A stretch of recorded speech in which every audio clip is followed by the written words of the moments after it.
하나님 말씀은 시편 96편 11절 13절입니다. 시편 96편입니다.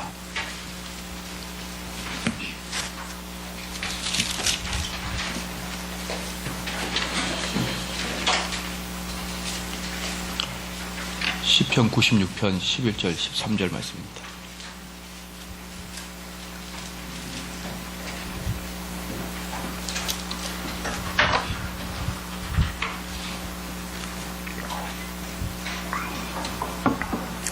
한 절씩 교독하겠습니다. 하늘은 기뻐하고 땅은 즐거워하며 바다와 거기 충만한 것은 외치며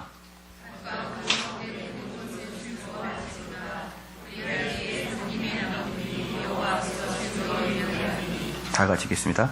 저가 임하시되 땅을 판단하시려 저가 의로 세계를 판단하시며 그의 진심으로 전부 백성을 판단하시리로다. 아멘. 오늘 페이지 수 한번 펴봅시다. 98페이지. 책 없으신 분은 프린트물 받아주셔야 될 것 같습니다.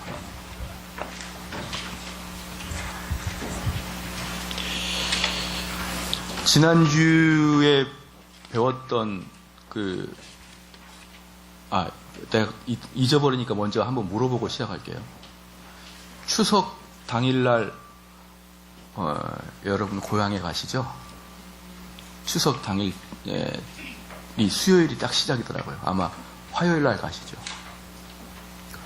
나는 고향이 없다. 나는 수요일날 나올 수 있다. 그런 분 한번 손 들어보실래요? 어이구야. 아멘, 아멘. 내 손 내려주세요. 참 사람 한번 쉬기 힘들게 합니다. 그러면은 많은 광대로 그냥 하겠습니다.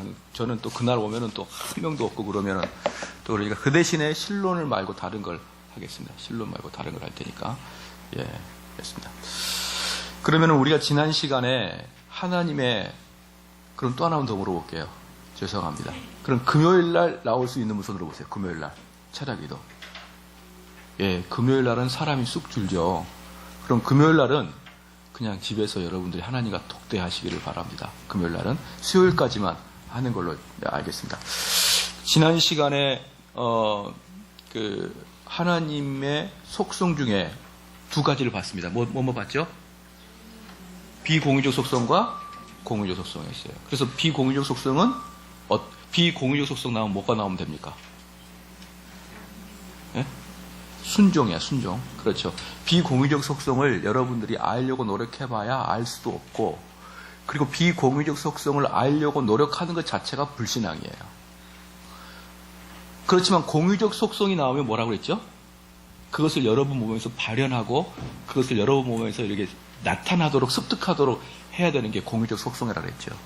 그러니까, 쉽게 말해서 비공유적 속성은 그냥 하나님 앞에 맡기고 여러분이 고민할 필요가 없는 게 비공유적 속성이고, 공유적 속성은 여러분들이 그것들을 따라가서 그것들을 이렇게 순종해 나가야 되는 게 비공유적 속성이에요. 비공유. 그것을 여러분 몸에서 발현해야 되는 것이죠. 오늘 그것들에 대해서 실제적인 이제 좀 보게 될 것입니다. 그래서 하나님에 대한 하나님의 의에 대한 우리의 반응입니다. 하나님은 의로우시다. 그분의 행위들과 판단들은 완벽하시다. 이 위대한 진리에 대한 반응으로서 우리는 어떻게 살아야 할까? 그렇게 의로우신 하나님 앞에서 우리는 어떻게 살아야 할까? 그분이 의로우심으로 우리도 도와야 한다. 우리는 그분을 경배해야 하는데 그것은 그분이 받을 만하기 때문이다. 그분은 절대적으로 우리에게 신뢰를 받을 만하기 때문에 우리는 감사해야 한다. 그분의 찬양은 우리의 입술에 올바르게 있어야 하므로 우리는 사람들에게 그분의 의를 선포해야 된다. 그러니까 여기서 보니까 그러면 하나님의 의 한번 다시 한번 설명해 볼까요? 하나님의 의. 하나님의 의는 우리가 그때도 봤지만 모든 사람에게 동일하게 대하시는 게 하나님의 의라 그랬죠. 그렇죠? 모든 사람에게 동일하게 대하는 게 하나님의 의다. 그래서 누구는 선대하고 누구는 선대하지 않는 그런 게 아니라 누구에게나 동일하게 대하는데 그리스도인과 불신자가 이렇게 있습니다. 그럼 하나님의 시각으로 봤을 때 예, 그리스도인은 어떻고 불신자는 어땠습니까? 이 하나님의 시각으로 봤을 때 의를 통하여 불신자를 뚫어본다 그랬죠. 그리스도의 의를 통해서 의로운 재판장이신 하나님께서 그것을 뚫어보잖아요. 그럼 애는 뭘로 보이는 겁니까? 죄악투성이로 보이잖아요. 그렇죠? 죄악투성이.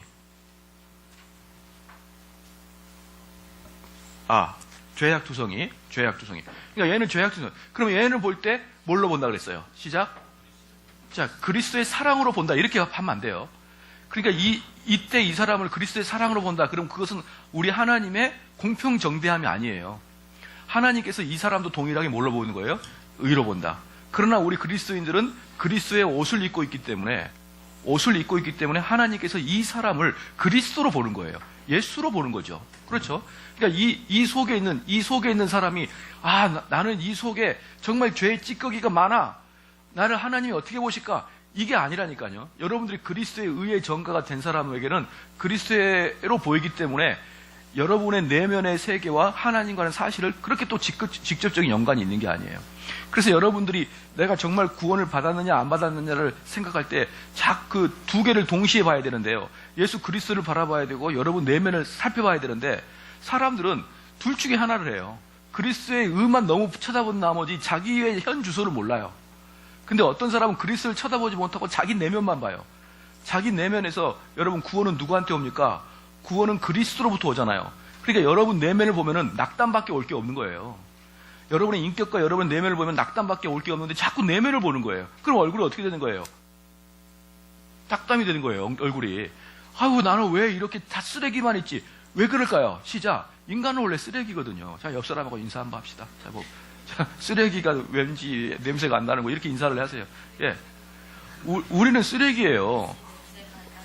예, 너무 크게 하지 마시고. 예. 우리는 쓰레기란 말이에요. 쓰레기인데 쓰레기는 당연히 냄새가 나야 되죠. 어떻게 쓰레기에서 선한 것이 날 수 있겠습니까? 그런데 그것을 그리스도의 옷으로 덧입혔다는 거예요. 덧입혔다. 그러니까 이걸 두 개를 우리 그리스도인들은 항상 외부적인 시각과 내부적인 시각을 같이 보면서 신앙생활을 이끌어 나가야 되는 것이지 어떤 사람은 극단적으로 내면만 보는 거예요.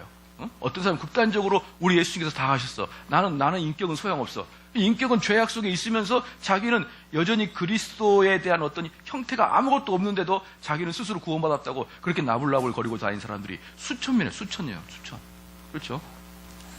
그런데 그게 아니다. 그래서 그리스도에게서는 의를 보는데 하나님에서 눈으로 볼 때 여기도 의로 보고 여기도 의로 보는데 이따가 이제 이야기가 나와요. 똑같이 공의가 똑같이 접목이 돼요. 공의가 똑같이 접목이 되는데 홍해에서 보십시오. 홍해에서 하나님의 공의가 똑같이 접목됐죠. 그렇죠? 자, 애굽 사람에게는 뭐가 됩니까? 멸망의 장소가 되고 이스라엘 사람에게는 기쁨의 장소가 잔치의 장소가 되잖아요. 그리고 여기에서 하나님께서는 이스라엘 사람에게는 사랑의 눈으로 봐서 여기는 다른 것을 조치를 취한 게 아니에요. 둘 다 동일하게 하나님 그 같은 장소에서 공의라는 걸 베푸신 거예요. 어떤 공의를 베푸신 겁니까?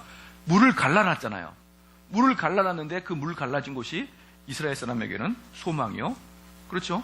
죄인들에게는 멸망의 장소예요. 그래서 하나님의 의가 내려오는 곳에서는 언제든지 똑같은 결과가 나타나는 겁니다. 어떤 결과가 나타날까요? 그리스도인들에게는 축제요. 그리스도에게는 이것이 만약 소망이요. 난 크리스찬에게는 말할 수 없는 지옥이요. 말할 수 없는 공포요. 이게 두 개가 딱 선포가 돼야 되는 거예요. 이 두 개가. 그래서 만약에 이곳에 하나님의 공의가 하나님의 공의가 이 교회에 있다. 그럼 이곳에 있는 성도들은 그 말씀이 너무나 기쁜 말씀이고요. 불신자는 그 말씀이 너무나 듣기 싫거나 너무나 혐오스러운 말이 돼야 되는 거예요. 아니면 너무나 무섭거든지. 그런데 하나님 말씀이 선포가 되는데 불신자나 성도나 똑같이 좋은 말이네. 그렇게 되는 것이 하나님 말씀이 아닌 것의 결정적인 증거예요. 제가 뭐라 그랬나요? 교회에서 전해지는데 이게 정말 하나님의 말씀인가 아닌가? 하나님 말씀인가 아닌가를 여러분이 곰곰이 알려 그러면 뭐라고 된다? 이 메시지를 일반 관공서에서 한번 말해보란 말이에요. 일반 관공서에서 말할 때도 교회에서처럼 똑같이 좋은 메시지네, 좋은 말이네 이렇게 나오는 것은 하나님 말씀 아닙니다. 하나님 말씀은요 불신자들한테는 돌이 날아와야 되는 말씀이에요. 하나님 말씀은 불신자들한테는 저주의 말이란 말이에요. 그런데 그 하나님의 말씀이라고 말하는 목사들이 어떤 관공서나 어떤 TV 프로 나와가지고 이야기하는데 사람들이 와 너무 좋은 말씀이네요. 참 고마워요 목사님. 그런 놈이 가짜예요. 그런 놈이. 만약에 제가 TV 나간다 그러면요 2번째에 잘릴 겁니다. 지나친 종교 편향성이라고. 그게 저는 안 나가요. 나오라고 하지도 않지만 안 나가요. 지난번에 어떤 그 기독교 방송에서 저보고 5분 설교를 부탁을 했어요. 첫 번째 조건이 있습니다. 자르지 않는 거예요. 그럼 내가 하겠다. 왜 제가 그렇게 얘기할까요? 기독교 방송국에서도 잘리니까. 기독교 방송국에서는 목사님 절제를 해주세요 이렇게 하니까. 그런데 하물며 일반 KBS나 공영방송에서 어떻게 제가 강의합니까? 거기에서 나와서 무슨 어드바이스 하거나 거기서 나와서 무슨 패널 같이 앉아서 하는 것 자체가 그 사람이 지금 하나님 말씀에 공의의 하나님 말씀을 선포하고 있지 않다는 뜻이에요. 그렇죠? 그래서 목사는 어디에만 있어야 되는 겁니까? 교회만 있어야 돼요. 교회만. 밖에 나가서 끼욱끼욱거리고 그런 건 나는 가짜란 뜻이에요. 여러분은 진짜 목사를 만난 거예요. 아무도 안 몰라요. 저는. 아무도. 나가고 싶어도 못. 제가 알고 있는 어떤 목사님은 그랬어요. 어떻게 전도사 때 돈 없을 때 옛날에 어떻게 전도사 되는데 양복 한 벌 없습니까? 하나님. 그때 그 군 야상을 까맣게 물들여서 입고 다닐 시대인데 하나님 저 어디 나가서 설교라도 하려고 그러면 양복이라도 입고 가야 되는데 이거 없어가지고 어떻게 됩니까? 그러니까 하나님이 응답해 주기를 어때요? 한 10년 동안 밖에 나가서 설교를 못하도록 해요. 그래서 그 기도에 응답이 됐다고. 저도 밖에서 불러주지 않아서 그냥 그런 거예요. 자, 그러면 여기서 그러면 우리가 이 하나님의 공의가 우리 교회에 선포됐을 때 하나님의 공의를 여러분이 알았을 때 반응이 몇 가지가 나오느냐? 여기서 보니까 A부터 E까지 나오나? 그럴 거예요. E까지 나와요. A부터 E까지인데 한번 우리가 제목만 한번 쭉 읽어봅시다. 시작. 우리는 주님을 경외하며 하나님 앞에서 의롭게 살아가야 합니다. 자, 여기서 뭐라고 했어요? 경외하며 그 다음에 하나님 앞에 의롭게 살아야 된다. 그 다음에 두 번째 시작. 우리는 하나님께 대한 그리고 우리들을 위한 그분의 돌보심에 대한 큰 확신과 함께 살아가야 된다. 그러니까 이게 뭡니까? 이 첫 번째 A번에 하나님의 경외하심이 올 때 어떻게 되는 거예요? 사람들이 두려워 떨잖아요. 그러면 그리스도인들은 가볍게 그걸 즐기냐 이 말이에요. 예를 들어서 홍해를 나왔는데 홍해 뒤쪽에서 애굽 사람들이 다 물에 수장됐을 때 이스라엘 사람들은 가벼운 기분을 갖고 즐거워하겠냐고요? 아니죠. 엄청나게 하나님 무서워요. 그 하나님의 역사를 보여서 너무너무 무서운데 자기들은 그 하나님에게서 살아나는 소망을 갖고 있기 때문에 기쁜 거란 말이에요. 그래서 경외함이 꼭 들어가야 되는 것이고요. 그 다음에 두 번째 B번에 우리는 하나님께 대한 그리고 우리를 위한 그분의 돌보심에 대한 큰 확신이 있는 거예요. 아, 하나님의 공의는 우리를 소망을 주는구나 라는 걸 확신 속에 살아가는 것이죠. 그 다음에 C번은요. 딱 읽겠습니다. 시작. 우리는 하나님 앞에서 예배와 찬양 그리고 기뻐하는 삶을 살아가야 되겠죠. 그렇죠. 기뻐하는 삶을 살아야 되고. D번 시작. 우리는 하나님 앞에서 기도의 삶을 살아야 된다. 그 다음에 마지막 2번. 우리는 모든 백성들에게 하나님의 의로움을 선포해야 된다. 그러니까 이제 지금 이게 뭐냐 그러면 B번 A번은 우리는 주님을 경외하고 의롭게 살아가는 것이 무엇인지를 좀 볼 것이고요. 오늘은 이거 다 할 수는 없잖아요. 그렇죠? 그 다음에 돌보심에 큰 확신이나 그 다음에 우리는 하나님을 기뻐하고 찬양하는 것은 좀 지나치고 왜냐하면 그것은 여러분이 충분히 이해할 수 있으니까. 그래서 2번 우리의 모든 백성들에게 하나님의 의로움을 선포한다는 것을 좀 집중적으로 볼 거예요. 여기 보니까 이제 다시 A번 우리는 주님을 경외하며 하나님 앞에서 의롭게 살아가야 된다. 그런즉 역대하 19장 7절 말씀에 그런즉 너희는 여호와를 두려워하는 마음으로 삼가 행하라. 우리의 하나님 여호와께서는 불의함도 없으시고 치우침도 없으시고 뇌물을 받는 일도 없으시느니라 하니라.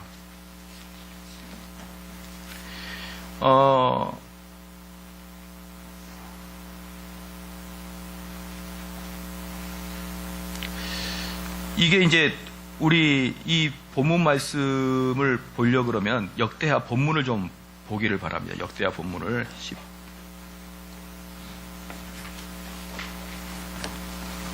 역대하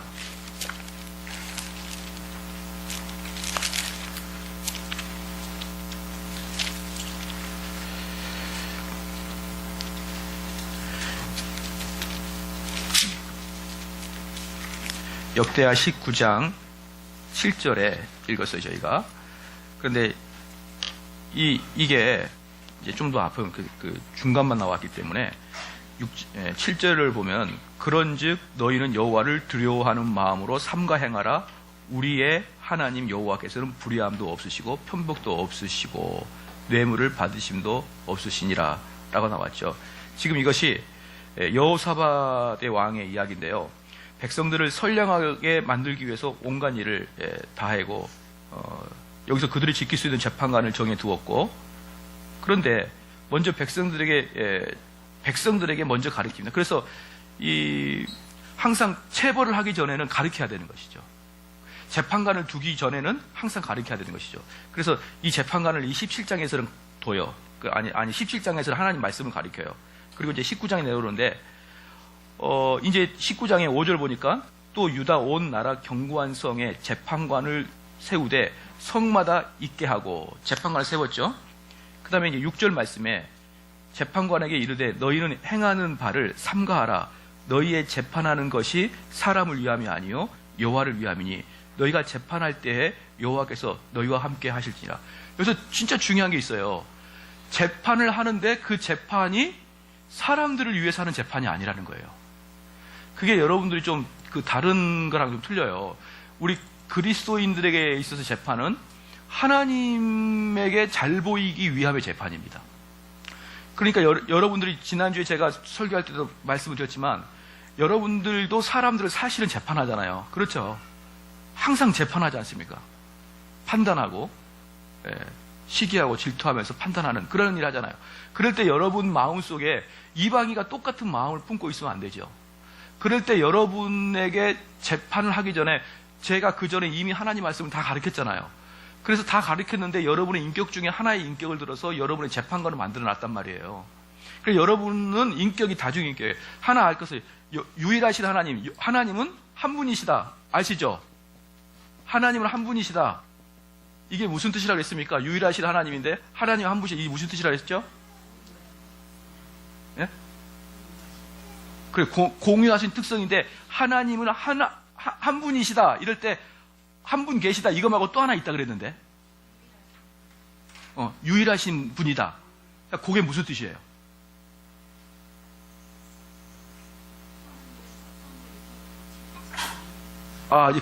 그건 신실하시다는 거. 하나님 한 분이시다는 것은 속성이 딱 하나라는 거예요. 하나. 다이아몬드 같이, 제가 혹시 기억나나요? 다이아몬드 같은 하나예요. 하나. 딱 인격이 하나. 그래서 방금 집사님이 말씀한 것처럼 여러 가지 속성이 부딪힘 없이 그냥 그 여러 가지 속성. 하나님의 속성 중에 사랑이 있죠. 하나님의 속성 중에 진노하심이 있죠. 그렇죠? 이게 다 하나예요. 근데 이렇게 보는 각도에 따라 달라지는 거예요. 하나님의 속성은, 그래서 하나님의 경외하심과 하나님의 자비로우심은 전혀 반대의 속성이 아니라 하나의 속성을 어떻게 하고 있다? 다른 각도에서 보고 있는 거예요. 그래서 하나님은 한 분이시다는 것은 속성이 하나예요. 자, 이런 것을 무슨 체라고 했어요? 단일체라고 했잖아요. 단일체. 요 단일체라는 개념이 하나님이 한 분이라는 뜻이에요. 그럼 여기에 반해서 인간은 무슨 체예요? 다수예요. 다수. 즉 여러분 머릿속에 뭐가 있는 거예요? 다중인격이 있는 거란 말이에요. 다중인격이. 그러니까 여러분 나를 볼 때는 어때요? 웃으면서 속으로는 웃기고 있네 이렇게 보잖아요. 지금 웃기고 있네, 되게 웃기게 생겼네 이렇게 보면서 겉으로는 되게 경건한 척 하잖아요. 하나님은 그걸 못해요. 근데 여러분은 할 수 있어요. 왜? 다중인격이니까. 네, 다중인격이니까. 그래서 인간은 겉과 속을 전혀 다르게 할 수 있습니다. 그래서 거기 중에 나온 게 뭐냐 그러면은 오늘 여기서 나온 것처럼 여러분들에게는 여러분이 아닌 또 다른 인격을 여러분의 재판관으로 상정해낼 수 있다고요. 사람은. 그래서 나는 재판을 하고 싶지 않는데 나의 인격 중에 또 다른 인격이 나의 속에서 판단하고 있단 말이에요. 그렇죠? 그럴 땐 여러분이 또 어떻게 돼요? 그러면 여러분 재판관이 또 다른 인격으로 여러분을 지금 뭐 하고 있어요? 지금 지배하고 있잖아요. 아무 근거도 없이 지금 판단하고 있잖아요. 그럼 또 다른 인격죄를 또 보내야 돼요, 여러분. 왜? 다수니까. 또 다른 보내서 얘를 제거시켜야 되는 거예요. 그러한 것들을 개혁주의 인간론이라고 말할 수 있어요. 인간은 다중이기 때문에, 그래서 바울이 뭐라고 했습니까? 내 안에 또 다른 내가 나를 범죄하게 한다고 하잖아요. 그러니까 인간은 다중적인 인격이기 때문에 여러분 안에 재판관이 딱 나타났을 때 걔가 원래 나야, 그러면 안 되는 거예요. 제가 지난번에 설교 때도 말씀드렸죠. 인간과 죄가 어떻게 된다 그랬어요? 너무 밀착해 있잖아요. 그렇죠? 너무 밀착해 있어가지고 어디서 어디까지가 나고 어디서 어디까지가 죄인지를 몰라요. 인간은 원래 그래요. 그래서 이렇게 완전히 딱 아구처럼 맞아 있어가지고 여러분의 인격이 아닌 죄의 인격이 여러분을 지배한단 말이에요. 그런데 여러분들은 그 인격이 수십 년 동안, 어떤 사람은 30년, 40년, 50년 동안 그 인격이 인격이 지배를 받고 있었거든요. 그렇기 때문에 아무 근거 없이 남을 판단하는 그런 재판관이 툭 튀어나올 때도 그게 나다라고 생각하는 거예요, 여러분. 내 성향은 원래 그래, 이렇게 생각하는 거예요. 그래서 여러분 여자 중에서 이렇게 이야기하잖아요. 나는 원래 육감이 뛰어나. 그래서 나는 당신의 그 말투만 봐도 당신이 뭐하고 온지 알아. 이런 여자들 있잖아요. 그건 사람 죽이는 일이에요, 그것들이. 아주 사악한 인간들이 우리 교회는 없지만 옆에 가면 엄청 많잖아요. 우리 교회는 아무도 없잖아요, 그런 사람들이. 홍 목사님 큰 회개하시고 계시는군요. 그렇죠? 그래서 그런 것을, 이건 나야, 나는 원래부터 이래서 그렇게 생각하지 마세요. 그게 나오면 또 다른 인격을 보내서 걔를 제거시키면 되는 거예요, 여러분. 되셨죠? 그래서 지금 여기 6절 말씀에 재판관이 다시 한번 이르되 너희는 행하는 바를 삼가하라. 너희의 재판하는 것이 사람을 위함이 아니요 여호와를 위함이니 너희가 재판할 때 여호와께서 너희와 함께 하실지니라. 그렇게 여러분이 만약에 판단하는 걸 딱 제거하면요, 그때 하나님이 여러분과 함께 해주셔요. 여러분이 자기 자아에 대해서 여러분 너무 이렇게 자포자기를 쉽게 하지 마십시오. 다시 한번 말하겠습니다. 여러분 어떠한 시험도 견뎌낼 수 있다 없다. 좀 크게 이야기할. 우리는 뭐 어디 다들 제자 훈련 받고 하다 대답 안 하기 제자 훈련. 감당할 시험 밖에는 주지 않기로 했잖아요, 우리 주님께서. 그래서 어떠한 고난, 어떠한 어려움, 어떠한 막 눈물 다 여러분 참을만 하니까 주신 거예요. 그래서 이렇게 하면 된다 안 된다? 나 이제 도저히 못 참아. 된다 안 된다? 그게 바로 마귀가 요구하는 거예요. 너 이제 참을 때 끝났어. 너 참는 거 끝났다고. 너희는 더 이상 참을 필요가 없어. 이렇게 마귀가 속삭이는 거예요. 그러면 성경 까마득히 읽고 정대호 목사님과 성경 다 읽고 책상을 뒤집어 버리는 거죠. 난 도저히 못 참아. 알겠죠? 너 왜 군대 안 들어갔냐? 왜 나왔어? 도망쳐 나왔어? 그래. 너가 군대 가서 얘는 그럴 스타일이 아니지만 군대 가가지고 고참이 엄청 갈구면 난 더 이상 못 참아. 뒤져버리겠어. 이렇게 하면 인생 끝나는 겁니다, 그거. 인생. 여러분, 오늘 아침에 보니까 창학동 우리 훈장님이 차로 들이받았다면서요, 어떤 자매를. 예? 왜 다들 못 듣는 척 하세요? 못 들었어요? 청학동 훈장님이 맨날 예절 가리키고 이런 훈장님이 주차 시비 때문에 앞에 20대 여자가 하도 버릇없이 그랬는데 어쩌는지 쾅 박았어요. 그냥 세게 받지는 않고 받았는데 무릎팍이 다쳤다고. 여러분, 한순간에 그 절제 못함이 온 동네 다 소문났잖아요. 청학동 그 훈장이라고. 한순간에. 근데 여러분이 분노가 올 때마다 항상 마귀는 속삭입니다. 너의 한도는 끝났어. 그럴 때 여러분, 주께서 말씀하시기를 감당할 시험 외에는 나에게 허락하지 않는다고 하셨다. 나는 더 이상 화내지 않겠어. 오케이? 그게 성도예요. 그게 인간이에요. 그게 개혁주의 인간론이에요. 인간론은 여러분이 항상 다른 복수적인 사람들을 불러서 그것들을 다 제거시켜야 되는 것이죠. 그 다음에 이제 그런 것들 나올 때 이제 7절에 그런즉 너희는 여호와를 두려워하는 마음으로 삼가 행하라. 우리의 하나님 여호와께서는 불의함도 없으시고 편백됨도 없으시고 뇌물을 받으심도 없느니라. 그러면 여러분이 어떤 마음을 가져야 되느냐? 하나님의 공의를 아는 사람 어떤 마음을 가져야 되느냐? 하나님을 항상 두려워해야 되죠. 하나님을 항상 두려워해야 되죠. 여러분들이 사람은 이 땅 살면서 제일 잘해야 될 게 뭐냐면 줄을 잘 서야 되는데 제발 하나님 반대편에 서지 말란 말이에요.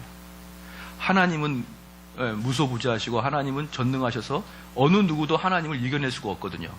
그렇기 때문에 하나님 반대편에 서서 하나님을 기쁘시게 하지 않는 그러한 일들을 하게 되면서 그 다음에 결국 그걸로 죄를 짓는 것이죠.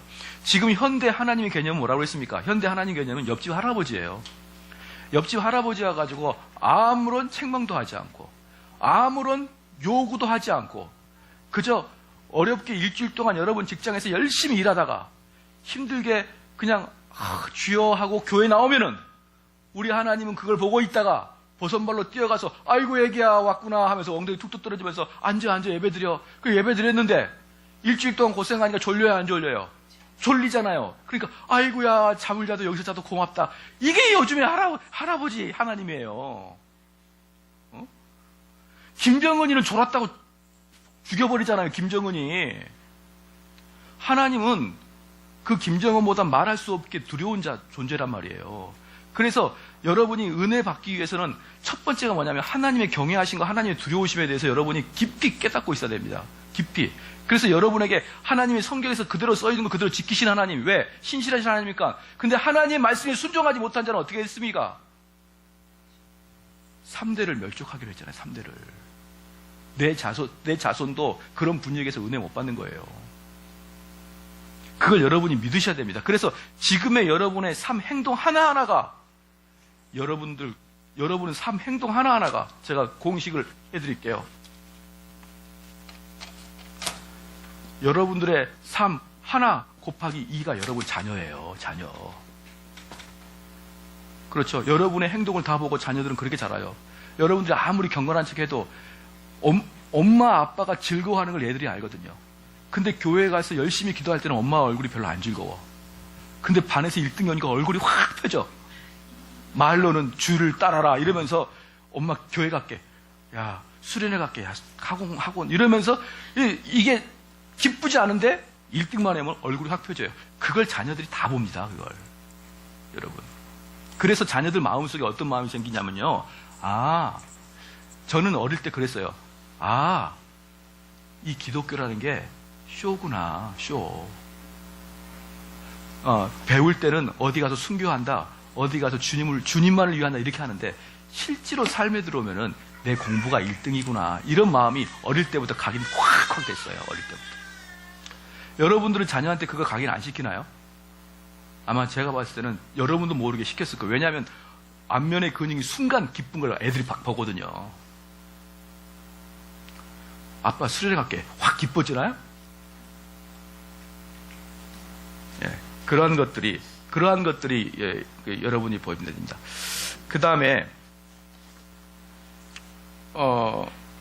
그래서 천국에 들어가기 위해서는 샛길도 없고 편법도 뇌물도 없다. 그 다음에 에베소서 너희는 유혹의 욕심을 따라 썩어져가는 구습을 따르는 옛사람을 벗어버리고 오직 너희의 심령이 새롭게 되어 하나님을 따라 의와 진리와 거룩함으로 지으심을 받은 새 사람을 입으라는 것이죠. 여러분 여기서 이제 너희는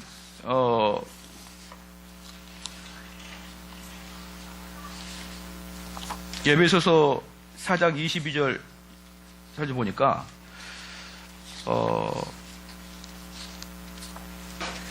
너희는 유혹의 욕심을 따라 썩어져라는 게 뭐라고 있습니까? 썩어진다 그럼 뭐가 나오죠? 여러분이 죽으면서 아무것도 가져갈 수 없는 것. 그렇죠? 여러분이 죽으면서 아무것도 가져갈 수 없는 게 썩어질 것이에요. 자, 그러면 돈도 못 가져가고 명예도 못 가져가고 하나 더 써요. 자식들도 못 가져간다. 딱 더 써요. 자식들도. 네. 지금 20세기 들어와서 제가 요번에 좀 강의를 한번 들어보니까 이제 저는 이제 일본 안 미워하려고요.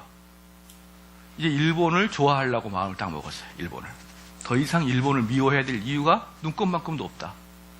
왜냐? 일본이 우리를 침략한 게 아니라 우리가 일본한테 털어넣었더라고 보니까. 우리 가져가세요. 털어넣었어요. 누가 일본한테 털어넣었을까요? 이완용인 줄 알죠? 이완용이 아니라 고종이야, 고종이. 고종이 털어넣었어요. 그리고 이완용이 그 심부름한 거예요. 그래서 우리 민족의 이거 나는 그냥 일본이 더 좋아 이제는. 이제 나를 다마스코라고 불러주세요.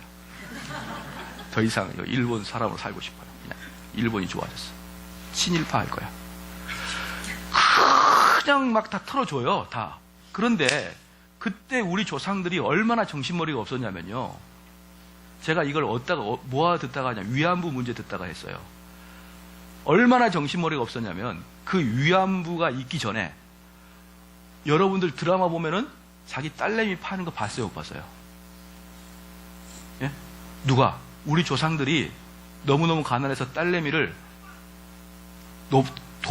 노름빛으로 팔고 양반한테 팔고 이런 거 봤습니까, 못 봤습니까? 드라마에서. 이게 우리나라 조선시대 일반적인 형태였대요. 글쎄, 자기 딸을 돈 받고 팔아요. 그런 한국이었다, 그런 조선이었다. 지나치게 위안부에 대해서 문제에서 일본 탓하지 마라, 그 이야기예요. 그 강의 내용이. 물론 일본이 어떻게 끌려갔을 수 있지만 사실 그 당시 전으로 보면은 우리가 그 잘난 우리 민족 조상들이 딸내미들을 얼마나 팔아넘겼는지 말할 수 없다. 그래서 그 아주 미개한 우리 구한말 시대가 끝나고, 구한말 시대 아주 미개한 시대가 끝나서 그때는요, 재밌는 게 뭐냐 그러면 정상적 부부가 40%도 안 된대요. 전부 다 미순이라는 이 미순이가 누구 아버지인지 몰라. 아버지가 누군지를 모를 경우가 많아요. 그러니까 팔아넘기는 거예요. 보니까 내 딸 아닌 것 같기도 하고 내 딸 같기도 하고, 팔아버리자, 돈도 없는데. 그러면서 팔아넘겼는데, 그렇게 비정상적인 강요. 그리고 저희가 어릴 때만 해도 수많은 아주머니들, 할머니들이 화병으로 죽겠다 그랬어요. 그렇죠? 왜 그랬을까요? 그게 그렇게 가정이 문란했기 때문에 그러거든요. 그런데 이게 급격하게 변해서 지금의 너무나 강한 트렌드는 가정의 행복이에요.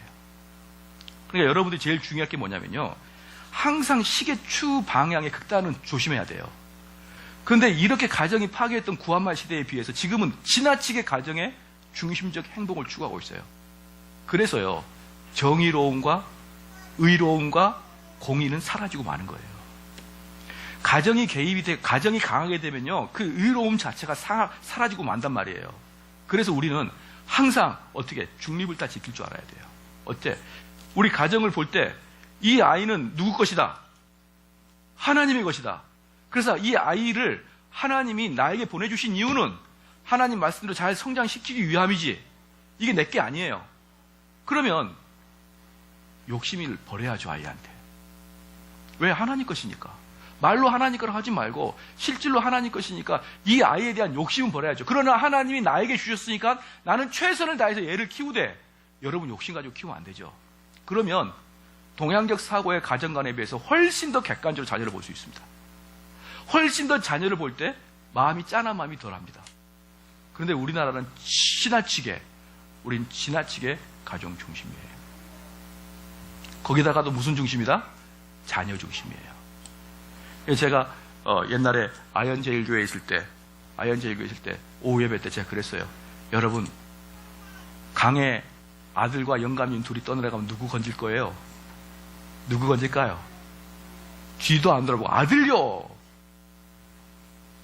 그래서 저희 나라는 어머니 그리스도인이 아들 어거스틴한테 참다운 신앙을 가르쳐주는 어머니가 없어요, 별로. 지나치게 자녀를 사랑하니까. 아시겠죠? 그래서 여기서 이제 너희는 유혹의 욕심을 따라 썩어져가는 옛 구습을 버리라. 옛살을 벗어버리고 오직 너희의 심령을 새롭게 되어 하나님을 따라 의와 진리와 거룩함으로 지으심을 받은 새 사람을 입으라는 것이에요. 새 사람을 입으라. 자, 여기에서 이제 그 다음에 너희가 그가 의로우신 줄을 알면 의를 행하는 자마다 그에게서 난 줄을 알리라. 자, 이제 여러분들에게 이제 의로운 삶을 살라고 이제 계속 하거든요. 그럼 이제 의로운 삶이 뭐냐? 제가 이제 그걸 좀 강의를 하려고 그래요. 의로운 삶이 뭐냐? 여러분이 해야 될 의로운 삶이 뭐냐? 이게 디아코니아라는 게 있어요. 이제 성도가 어떻게 살아야 되느냐가 바로 그러니까 의로운 삶을 살라 그러는데 이제 좋아요. 이제 의로운 것은 내가 성령을 통해서 거듭났다고 칩시다. 그럼 드러나는 삶은 뭐냐 이 말이에요. 드러나는 삶.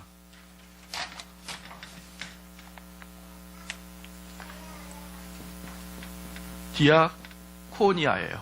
이것은 여기 헬라어이기 때문에 영어로 쓰기 쉬워요. 그냥 발음만 쓰면 돼요.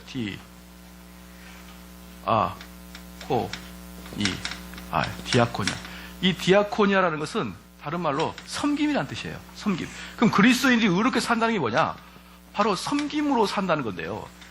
이제 이 디아코니아가 신약 성경에 어떻게 나와 있는지 한번 보겠습니다. 고린도전서 한번 봅시다. 고린도전서.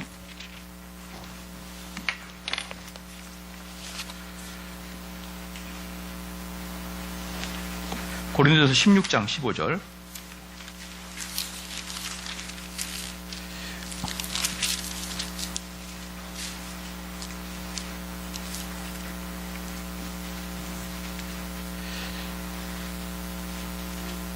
자, 여기서 한번 읽어봅시다. 시작.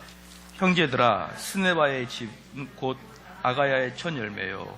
또 성도의 섬기기로 작정한 줄을 너희가 아는지라. 내가 너희를 권하노니. 자, 여기서 보니까 여기 스데바나가 나오죠. 스데바나. 이 스데바나는 스데반이 아니에요. 스데반이 아니고 스데바나 또 다른데 그 과거에는 예배당이 없었어요. 예배당이 없었으니까 집에서 예배를 드려요. 집에서. 그래서 요즘에 뭡니까? 가정교회. 여러분 들어보셨죠? 혹시 가정교회 한번 다녀보신 분? 너 내가 말한 거 잘 못 이해했지? 그렇지. 가정교회를 너 잘 모를 거야. 너 이해를 못했을 거라 생각해. 가정교회라고 다녀봐서 구역을 강화시킨, 셀그룹처럼 강화시킨 교회. 그 가정교회 자체가 나빠요. 자체가. 왜냐하면 가정교회가 나쁜 이유가 뭐냐면 가정교회는 구역을 아주 강화시키는 소그룹 그 셀처치와 비슷한 건데요. 셀처치의 가장 큰 난점은 뭐냐면 그 셀 리더, 그 목자가 목사의 역할을 감당을 해요. 작은 목사의 역할을. 근데 목사가 뭐 하는 겁니까? 시작. 목사는 구원으로 여러분을 이끌어가는 하나님의 종이잖아요. 그죠? 근데 그 셀 리더가 그 일을 할 수 있겠냐 이 말이에요. 목회자들도 그 일을 하기 힘들거든요, 사실. 근데 셀 리더가 무엇을 알아서 그 사람들을 끌고 갈 수 있겠느냐고요.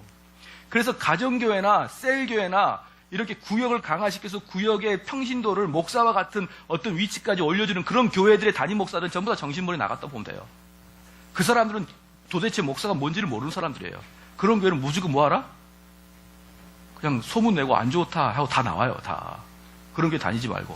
자, 그런데 이게 보니까 형제들아 스네바나의 집은 곧 아가의 첫 열매요. 또 성도의 섬기기로 작정한 줄을 너희가 아는지라 내가 너희를 보나니. 이 스데바나가 바로 그들에게 집을 허락해 준 거예요. 집을.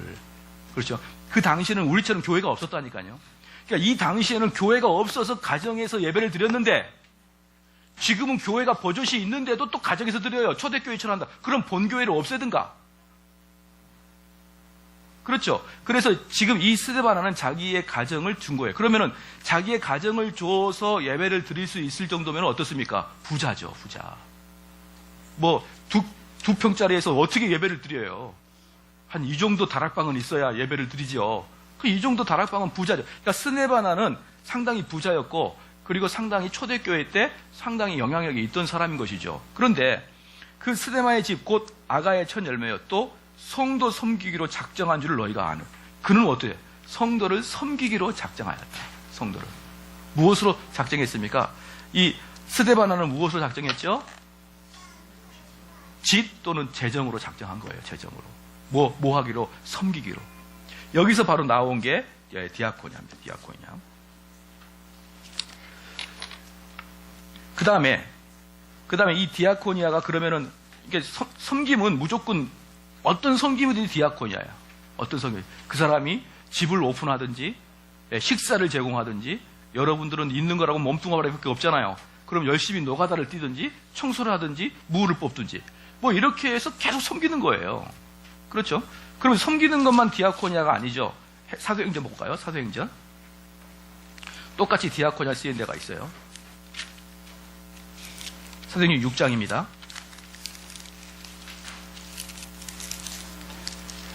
사도행전 6장 4절에 6장 4절에 우리는 기도하는 것과 말씀 전하는 것을 전무하리라 하니, 여기서 전무가 디아코니아예요. 거기에 헌신하겠다. 말씀 전하는 걸로 섬기겠다는 것이죠. 그러니까 그리스도인들에게는 말씀을 전하면서 말씀을 또 쉐어하면서 그들을 섬기는 거예요. 됐죠? 그 다음에 여기서 또 있어요.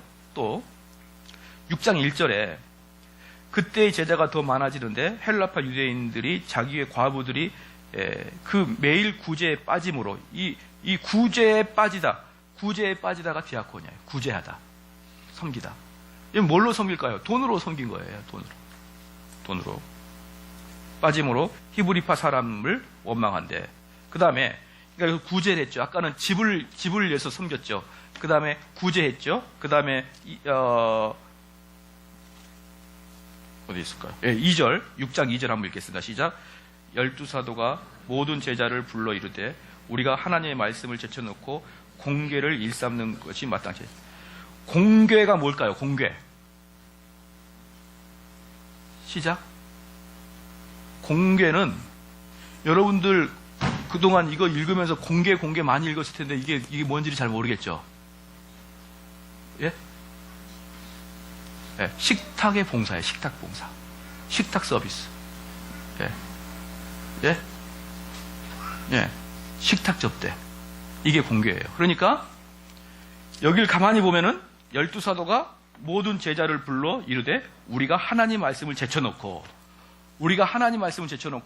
공궤를 일삼는 것이 마땅치 않다. 이걸 보면은 목사님들이 서빙했던 거예요. 목사님들이. 아유, 성도님 어서 오세요. 서빙. 예. 저도 이제 이 말씀을 듣고 서빙을 좀 해야겠다라는 생각을 합니다. 왜냐 그러면 지금은 저는 서빙할 수 있는 그 어떤 교회 멤버예요. 이때 이제 처음에는 했지만 사도행전도 사람들이 막 3,000명씩 늘어나니까 그 다음부터 서빙 보기 너무 힘들었는데 우리 예수님도 서빙을 했어요. 우리 예수님도 서빙을 했어요. 어떻게 했냐면 떡을 떼서 이렇게 주잖아요. 너무 그런가요? 떡을 떼서 이렇게 줘요. 그러니까 여기서 지금 여러분들이 의롭게 산다는 게 뭐냐는 걸 보여주거든요. 의롭게 사는 게 뭐냐면 섬김의 삶이고, 섬김의 삶은 실질적으로 여러분들이 몸을 들여서 섬기는 거예요. 몸을 들여서. 그래서 예수님께서도 그 마지막 그 부활하시고 제자들이 올 때 바닷가에서 예수님이 친히 밥을 하시잖아요. 고기를 굽잖아요. 고기를. 그래서 주지 않습니까? 그래서 예수님도 분명히 섬김의 삶을 그런 식으로 살았다. 이거죠. 그 다음에 또 하나 봅시다. 그러면 방금 제가 말씀했던 그리스도는 그럼 그 디아코니아를 했느냐? 누가복음 22장 봅시다. 누가복음 22장.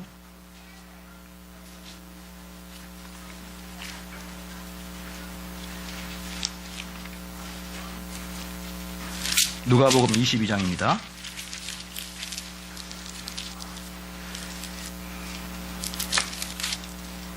누가복음 22장 24절로 27절입니다. 누가복음 22장 24절로 27절 한 절씩 읽겠습니다. 시작. 또 저희가 사이에 그중 누가 크냐 하는 다툼이 난지라.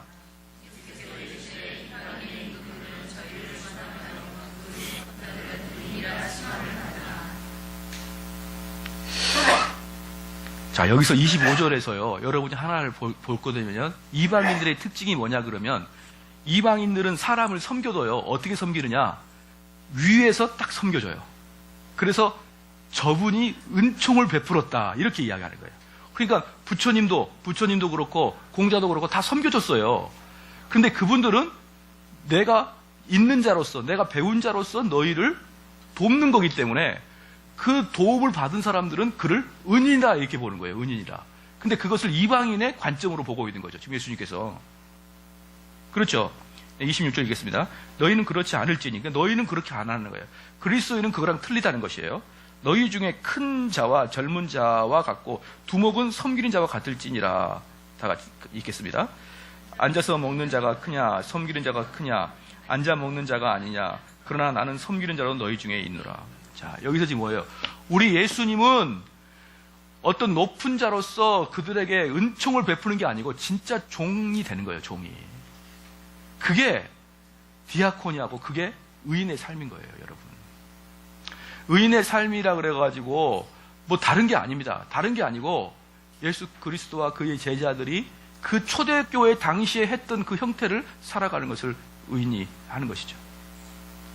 그렇죠? 하나만 더 읽겠습니다. 마가복음 10장 보겠습니다.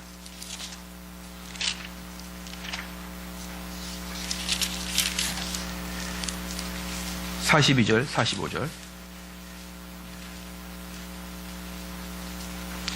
42절부터 45절까지입니다. 한 절씩 읽겠습니다. 예수께서 불러다가 이르시되 이방인의 소위 집권자들이 저희를 임의로 주관하고 그 대인들이 저희에게 권세를 부리는 줄을 너희가 알거니와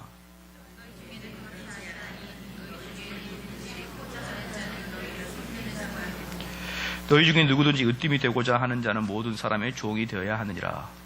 인자가 온 것은 섬김을 받으려 함이 아니라 도리어 섬기려고 하고 자기의 목숨을 많은 사람의 대속물로 주려 합니다.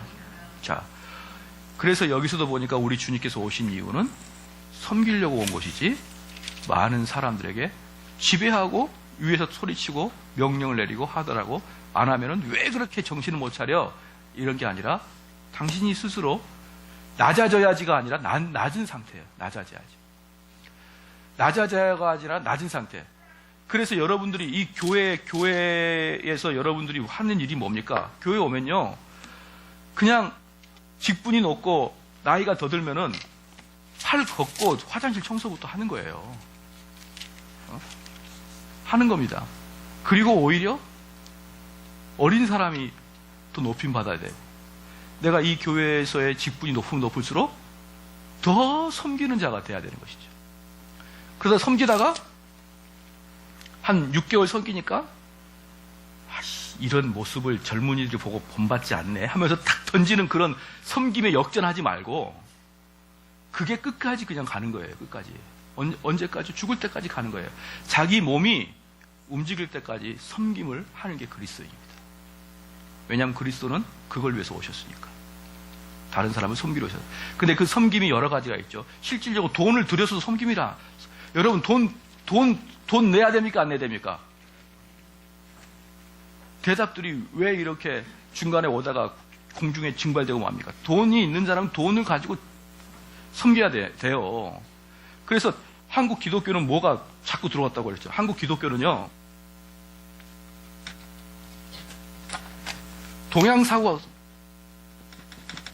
동양사상이 딱 들어와 있어요. 동양사상이. 자, 동양사상의 종교성은 뭡니까? 청빈이에요. 이건 기독교적 가치관 아닙니다. 그래서 꼭 돈 이야기하면 사람들이 도끼눈 뜨고 봐요. 근데 제가 말씀드렸지만 원래 기독교는요, 돈 따위에는 여러분 관심이 없는 거예요. 돈에는 관심이 없는 거란 말이에요. 그러니까 돈에 관심이 없으니까 돈 좀 내세요. 이렇게 하는 거예요. 근데 목사 자체가 돈에 관심이 있으니까 돈 이렇게 하는 거예요. 관심 없으면 돈을 내세요란 말이 자연스럽게 나오는데 관심이 있으면 돈 뭐 이래요. 무슨 말인지 알겠죠? 그래서 이 청빈 사상이 잘못됐어요, 여러분. 기독교는요, 돈은 우리 교회가 돈은 이곳이 굴러가기 위한 기름으로 들어와야 되는 거예요. 그래서 돈이 들어오지 않으면 광고하는 거예요. 돈이 부족하다고 돈 좀 빨리 내달라고. 제가 옛날에 뭐라고 했습니까? 조나단 에드워드는 뭐라고 했죠?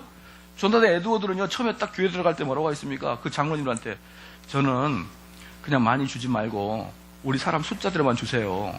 사람 머리수대로 주면 우리 왜냐하면 내가 길러야 되니까 얘네 학교도 보내야 되고 사람 머리수 주세요. 딱 오니 12명 데리고 오네, 애들을. 자기 와이프 빼고 12명을 데리고 와요, 애들. 그래서 그 지역에서 제일 돈 많이 벌었어요, 조나단 에드워드가. 12명 나가지고. 그런데 그 당시에 조나단 에드워드가 돈 많이 받는다고 아무도 탓하지 않아요. 아무도. 근데 우리는 어떡할까요? 만약에 제가 애구수 딱 사오면 어떻게 돼요? 아이고, 저 목사가, 물론 여러분이 사주면 못할 일은 전혀 없죠. 근데 그런 것으로 잣대되지 말란 말이에요. 그런 걸로. 당연히 타락한 목회자가 허세와 권세가 찌들어가지고 그런 외적인 것을 추구하는 목회자는 당연히 그 사람 옷 벗고 나와야죠. 그러나 우리는 돈 가지고 사람 판단하지 마십시오. 알겠죠? 자, 이것은 뭘 이야기하냐면 돈 많은 사람 봐주라 이 말이 아니라 돈 없다고 진리를 전할 거라고 생각하지 마세요. 자꾸 여러분 청빈 사상에 있어서 그 목사님 되게 좋아. 왜? 진리를 가르치는 게 아니라 월급을 그 큰 교회에서 200만 원 받으셔. 그럼 청빈이래. 막 교인이 4,000명 되는데 목사님 200만 원 받아요. 여러분, 저도 존경만 받을 수 있다면 그렇게 받겠네요. 이게 동양 사상입니다. 청빈 사상은 동양. 제일 잘 실천한 게 누굽니까? 법정 스님이 제일 잘 실천하죠. 법정 스님이. 법정 스님을 따라갈 사람이 아무도 없어요. 우리나라는. 성직자 중에. 왜냐하면요. 법정 스님은 우리가 속된 말로 교회를 개척한 거예요. 사찰을 개척했어요. 강남에다가 불심이 좋은 부자 불자가 자기 그 대골 같은 그 한식집 레스토랑을 법정한테 줬어요. 그래서 법정이 그때부터 거기서부터 해가지고 개척해서 부흥시키기 시작한 거예요. 성령의 역사로. 그렇죠? 근데 그걸 털고 산속에 들어가 버린 거예요. 누가 그렇게 합니까? 누가? 그러니까 청빈으로 따진다 그러면 법정 따라갈 수는 없다니까요. 어느 누구도. 그러니까 돈이 있고 없고로 사람 판단하지 마십시오. 알겠죠? 돈이 많더라도 그가 비진리를 이야기 안 할 수도 있고 돈이 적더라도 그가 비진리를 이야기할 수 있어요. 그렇죠? 그래서 이렇게 이제 됐죠.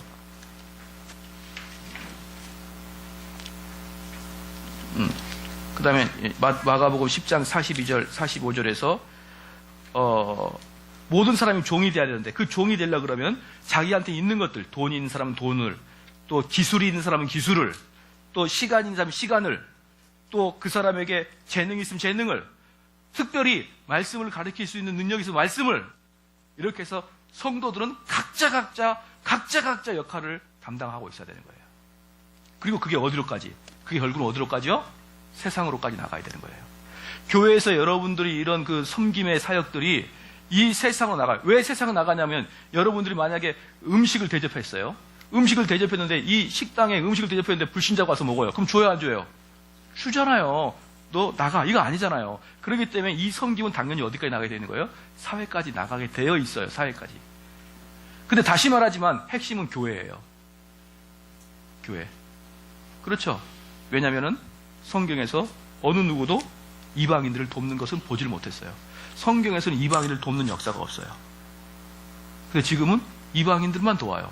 그래서 초대교회 때는 그 공개와 섬김이 디아코니아가 주로 교회 안에 있는 연약한 자, 교회 안에 있는 성도들 간의 사이에서 서로 간에 이렇게 공개가 이루어졌다 그러면 지금은 막 온 동네 사람을 불러놓고 막 하는 경우가 옳지 않다. 옳지 않다. 되셨죠? 예, 다 알고. 어떤 것이 알겠죠? 여러분한테 가지고 있는 거, 여러분이 하나님이 주신 거, 그걸로 섬기면 되는 거예요, 그걸로. 저는 청년 때, 내가 뭘로 하나님을 섬길까? 그래서 제가 생각했던 게, PC방을 만들어야지, 교회에다가. 그렇게 이렇게 쫙 해놓으면 사람들이 좋아하겠다. 막 그런 생각도 했었어요. 왜? 할 게 없으니까. 근데 지금 생각하니까 아주 망측한 거죠. 그 다음에 읽겠습니다. 100페이지.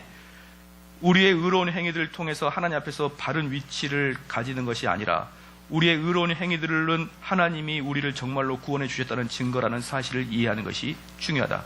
진짜 그리스도인은 죄 없는 것이 아니라 죄와 반역으로 자신의 삶의 모든 날들을 살아가지는 않는 것이다.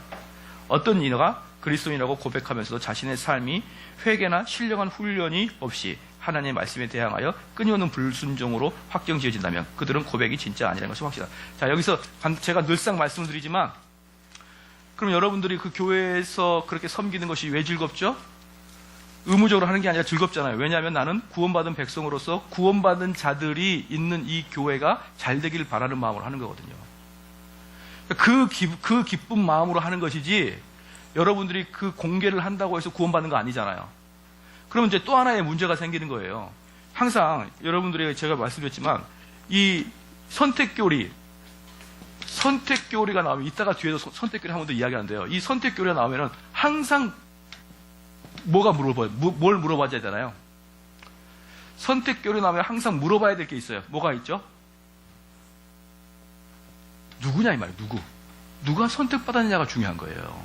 그러니까 지금 그 역사상 선택교리가 나오면 그 다음에 따라온 질문은 그럼 누구냐? 선택받은 자가 이게 나와요. 그럼 누구냐 다음에 나올 게 뭘까요? 누구냐 다음에 나올 게 왜 나만 홀로가 아니고 기준이 뭐냐? 기준. 그러니까 이것도 왜도 되겠네요. 그렇죠? 기준이 뭐냐? 그래서 선택교리가 나오는 교회들은, 선택교리 나오는 교단들은 항상 이 기준이 뭐냐가 중요한 거예요. 이 기준이. 선택받은 자의 기준. 선택받은 자의 기준. 이렇게 돼서 이게 정말 중요하거든요. 그럼 선택받은 것은 뭘로 판단하나요? 도덕적 열매로 판단하는 거죠. 맞죠? 알죠? 압니까? 모릅니까? 도덕적 착하게 사는 걸로 표현된단 말이에요. 근데 그러면 선택받은 자, 구원받은 사람은 착하게 안 살 수 있나요? 없나요? 선택받은 자들은, 구원받은 자는 착하게 안 살 수 있나요? 없나요? 안 살 수 있어요. 선택받은 자는, 구원받은 자는 완벽하게 도덕을 완벽하게 이룬다라고 말하는 데는 어딜까요? 구원받은 자는 죄를 짓지 않는다. 이렇게 말하는 단체가 있어요. 어딜까요?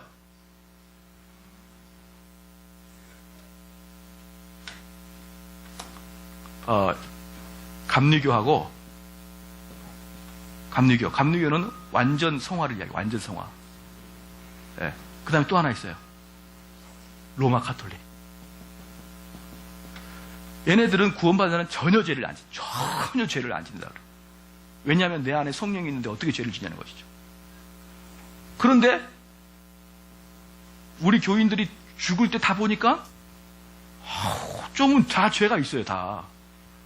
왜 우리 다 완전해야 되는데 왜 다 저 사람은 돈 훔쳐가지고 안 줬고, 저 사람은 뭐 해서 돈을 안 줬고, 저 사람은 뭐 했고, 이렇게 다들 죄가 있어요. 그러니까 얘네들은 완전 성화를 추구해야 되는데 완전 성화가 되지 않으니까 어쩔 수 없이 만든 게 있어요. 그게 뭘까요? 그게 연옥이에요. 연옥. 성경에도 없지만 어쩔 수 없이 만든 게 연옥이에요. 자, 여러분 연옥이들은 보통 몇 년 살게요? 10,000년에서 5,000년 살아요. 아시죠? 10,000년에서 5,000년. 그러니까 우리 단군 할아버지도 아직까지 연옥에 계시는 거죠. 그분도. 그러면 이거 너무 길잖아요. 그럼 100년을 줄기 위해서 돈을 내면 돼요. 교황한테. 돈을 내면 100년이 줄어져요. 자, 어쨌든 도덕적인 열매가 완전해야 되지 않는 이 감리교하고 카톨릭인데, 근데 감리교가 타락을 하니까 뭐가 나왔어요? 감리교가 타락하니까 감리교도 이제 도덕적 그 결함이 나타나기 시작해. 자, 뭐가 나왔어요? 성결교가 나와. 성결교가. 그러니까 여기는 더욱더 성결을 추구하는 거예요. 더욱더. 그렇죠. 왜? 이것들을 따라서 도덕적 절대적인 선으로 구원받은 걸 확인하기 위해서. 그런데 이것은 이 지상에서 일어나지도 않고요. 이건 잘못된 거예요. 그러면 문제는 뭐냐? 그러면 어떤 사람이 기준이, 어떤 사람이 선택된 자냐? 어떤 사람이 다 죄를 짓는데 어떤 죄를 짓는 게 선택된 자고 어떤 죄를 짓는 게 저주받을 자예요. 그 죄를 계속 되풀이지는데 양심의 가책을 느끼지 않는 자가 버림받은 자예요. 알겠죠? 여러분 그 기준 분명히 가지고 계시면 돼요. 선택된 자도 죄를 짓지만 선택된 자는 그 죄가 되풀이될수록 양심이 꺼리게서 더 이상 못 져요. 근데 양심에 화인 맞은 자들은 지어도 아무렇지도 않아요. 여러분이 스스로 기준을 판단해 보시면 되는 거예요. 여러분 스스로. 목사님, 나는 죄를 지어서. 여러분 죄 짓지 않은 사람이 어디 있고요? 아까도 말했잖아요. 그리스도의 의로 포장해 버린다니까요. 우리를. 그리스도의 의로, 옷으로 죄 짓게 돼 있어요. 얘도. 근데 양심의 내 안에 성령께서 계속 나를 찔름으로 말미암아서 난 더 이상 죄를 짓. 이게 지금 포로쇼가 말했던 노트에 나온 내용이에요. 자, 그러면 우리는 하나님께 대한 그리고 우리를 위한 그분의 돌보시는 큰 확신과 함께 살아갈 것이다. 여호와여 정직하신가 나의 바위 되신가 그에게 불의가 없음이 선포되리라. 그러면 여러분들 어떻게 되는 겁니까? 확신을 가지는 거예요. 확신을. 어떻게 해서 확신을 가는 거예요? 아, 목사님께 들어보니까 내가 죄를 질 때마다 내 양심의 가책을 강하구나. 그래서요, 성도의 죄는 가면 갈수록 양심의 가책이 커져요. 그런데 불신자의 죄는 가면 갈수록 양심이 무뎌져요. 예? 그러면 여러분이 만약에 죄를 짓는데 가면 갈수록 양심의 가책이 커져요. 그럼 어떤 마음이 들까요? 시작. 어떤 마음이 듭니까? 아, 나 성도인가 보다. 이런 느낌이 드는 거예요. 성도인가 보다. 그래서 확신이 생기는 거예요. 그래서 나중에 죄의식이 강하게 들어오면, 예? 죄의식이 강하게 들어오면 뭐가 더 커지는 거예요? 은혜가 더 커지는 거예요. 그래서 죄가 더하는 곳에 은혜가 커진다 하는 거예요. 죄를 더 지어서 커지는 게 아니고 죄 하나 지어도 내 친구는 그게 재미야. 그게 자기 훈장이야. 아이고 뭐 남자는 그럴 수 있지 뭐. 아이고 여자는 살다 보면 그럴 수 있지. 이렇게 하면 끝나. 근데 우리는 죄를 지면은 다 죄책감에 시달려서 얘는 죄를 질 때 1만 죄책감을 갖고 있는데 나는 한 100을 갖고 있는 거예요. 그럼 누가 죄가 더 큰 겁니까? 내가 더 죄가 크잖아요. 그러니까 죄가 많은 곳에, 그래서 정확하게 표현한다면 죄책감이 많은 곳에 은혜가 더하더라는 거예요. 아시겠죠? 그게 지금 그래서 비번에 확신을 갖게 되는 거예요. 그렇게 의롭게 살다가 죄를 짓는 자 확신을 갖게 된다. 그 다음에 이사야서 41장 10절에 두려워하지 말라 내가 너와 함께함이라 놀라지 말라 나는 내 하나님이 됨이니라. 내가 너를 굳세게 하리라. 참으로 너를 도와주리라. 참으로 나의 의로운 오른손으로 너를 붙들리라. 자, 이 말씀을 여러분들 화장실에 딱 붙여놓고 다니잖아요. 우리 교회는 화장실에다가 너의 죄를 알렸다 이렇게 붙여놓으려고 그래요. 자, 지난주에도 이걸 지난주에 5회부 때 제가 설교할 때 이거 말했지만 두려워하지 말라 내가 너와 함께함이라. 놀라지 말라 내 하나님 됨이라. 이렇게 말할 때 누구만 이러한 걸 느낄 수 있다고 그랬습니까? 누구만? 여러분의 삶이 매일 그리스도를 바라본 사람만. 그러니까 이건 긍정적 마인드가 아니에요. 긍정적 마인드가 아니라 항상 내가 그리스도를 바라보는데 익숙한 사람만 이런 은택을 입습니다. 이런 은택을. 그런데 여러분들에게 관심도가 1위가 뭡니까? 관심의 1위가 뭐예요? 취업이고, 관심의 1위가 결혼이고, 관심의 1위가 가족이고, 이런 사람들은 이 이사야서의 마음이 오지 않죠. 이사야서 마음. 그러니까 여러분들이 하나님은 뭐 질투하신 하나님이시잖아요. 그렇죠. 그렇게 한다. 그 다음에 나 여호와가 의로 너를 불렀은즉 내가 내 손을 잡아 너를 보호하며 너를 세워 백성의 언약과 이방의 빛이 되게 하리니. 자, 그러면 이 사람들이 느끼는 게 뭐냐면 한번 여러분 잘 생각해 보십시오. 내 마음에 양심의 가책을 많이 느끼는 사람들은 그 사람들은 마음에 두려움이 많겠죠. 두려움이. 그래서요. 여러분이 진짜 성도라면요. 천둥만 쳐도 두려워야 돼요. 천둥만 쳐도. 아이고 이거 하나님이 나에게 경고하신 거 아닌가? 네. 이게 특징이 뭐냐면 시편 이따가 시편이 나오는데 시편에 이따가 보면요. 시편의 특징이 나오는데 재밌는 게 뭐냐면 시편은 모든 자연을 보고 하나님의 습성, 속성을 발견해요. 시편의 저자는. 그래서 어느 정도까지 발견하냐 그러면요. 거미를 보고 저 사악한 거미, 또 뭡니까? 함정을 만드는 거미, 저게 바로 마귀야. 이런 식으로 영적으로 해석을 해요. 시편 저자는. 그리고 저 아름다운 꽃, 저 하나님이 우리에게 주신 맛, 이렇게 하는 거예요. 그런데 악인은 어떡하냐? 악인은 자연을 보고 자연대로 해석하고 더군다나 영적인 것도 자연적으로 해석하는 거예요. 예를 들어서 성찬식 할 때 성찬식에 큰 은혜를 받는 게 아니라 그냥 형식적으로 먹는 거예요. 그렇죠? 예배를 드릴 때도 하나님의 영의 임재가 임하는 것을 느끼지 않고 그냥 와서 드리는 거예요. 그러니까 이 시편에 나오는데 의로운 자는 모든 자연을 영적으로 재해석하는 자가 의로운 자고 시편에서 그렇게 얘기를 해요. 악한 자는 어떤 것도 육체로 해석해버린다. 물질적으로. 그렇죠. 인간들이 여러분들 이제 어떻게 요거는 제가 여러분에게 절대로 강요하는 것도 아니고 강제하는 것도 아니고 한번 물어보는 거예요. 여러분, 헌금 누구한테 드립니까? 시작. 하나님께 드리는 겁니까? 아니면 삼성제일교회 후원금으로 드린 겁니까? 하나님께 드리는 거죠. 그럼 물어볼게요. 기부금, 영수증은 왜 받아가죠?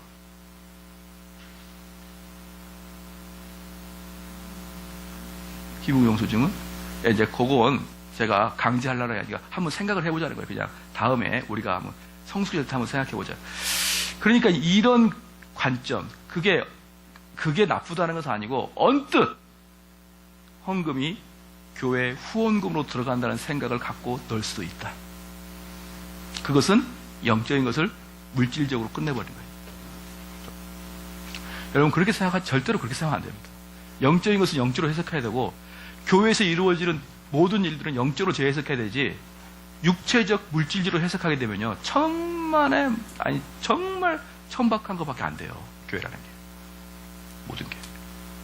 그래서 그런 고민까지도 우리가 한번 해봐야 되는 것이죠. 그 다음에 우리는 하나님 앞에서 예배와 찬양 그리고 기뻐하는 삶을 살아야 된다. 이제 여기서 나오는데요. 하늘은 기뻐하고 땅은 즐거워하며. 그렇죠. 봐보세요. 여기 시편 기자는 하늘을 보고 영적인 것을 해석하잖아요. 하늘은 기뻐하고 땅은 즐거워하며 바다와 거기에 충만한 것이 외치고. 바다가 뭡니까? 그 바다에다가 적어볼래요? 구약에서나 성경에서 바다는요 지옥이나 아주 흑암을 상징합니다. 그래서 요나가 어디 빠져요? 바다에 빠지잖아요. 바다에. 요한계시록에서 용이 어디서 나옵니까? 바다에서 나오잖아요. 그렇죠.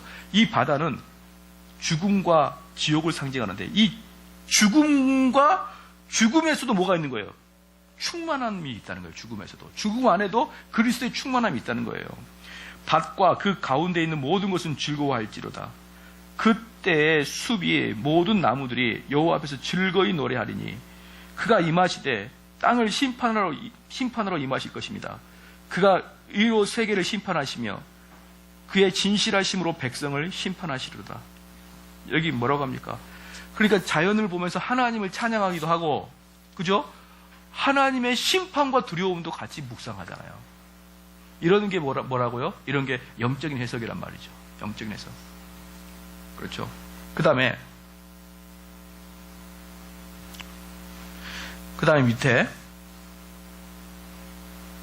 밑에 그 심판하러 오시죠. 심판하러 오신다 그러면 또 뭘 생각해야 되죠? 심판은 공포와 기쁨이 공존하는 곳이다. 심판은 기쁨과 공포가 공존하는 곳이다. 그래서 그가 의로 세계를 심판하시며 그의 진실함으로 백성을 심판하시라. 자, 여기서 한번 물어볼게요. 우리 이 다윗 시편 기자가 기뻐하는 이유가 뭡니까? 하늘은 기뻐하고 땅은 즐거워하고 바다에 거기 충만하고 이런 기뻐하는 이유가 뭘까요? 예? 심판을 하시러 오시니까. 하나님이 심판하러 오시니까 그게 기쁜 거예요. 누구에게? 거룩한 자에게는 기쁜 거예요. 거룩한 자에게는. 예. 그런데 그 중간에 그가 임하시되 땅을 심판하러 임하실 것입니다. 그가 의로운 세계를 심판하시며 그의 진실하신 백성을 심판하시리로다. 그렇죠. 그 다음에 사람들은 주의 두려운 일의 권능을 말할 것이요 나도 주의 위대하심을 선포하리이다. 그들이 그의 크신 은혜를 기념하며 말하며 주의 노래를 노래하리니. 여러분 여기 보기 전에 한번 여호수아 한번 볼까요? 여호수아서.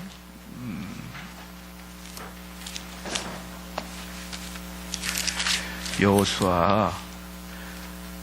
자, 그러면 우리 하나님의 심판이 어떻게 임하지? 이게 아주 구원에 대해서도 여러분 보십시오. 그게 구약은 구원의 도를 선명하게 보여주지 않지만 구약에서 구원의 도를 발견하려면 이야기를 잘 이해해야 돼요. 이야기를. 그렇죠. 요번에 어느 뉴스에 보니까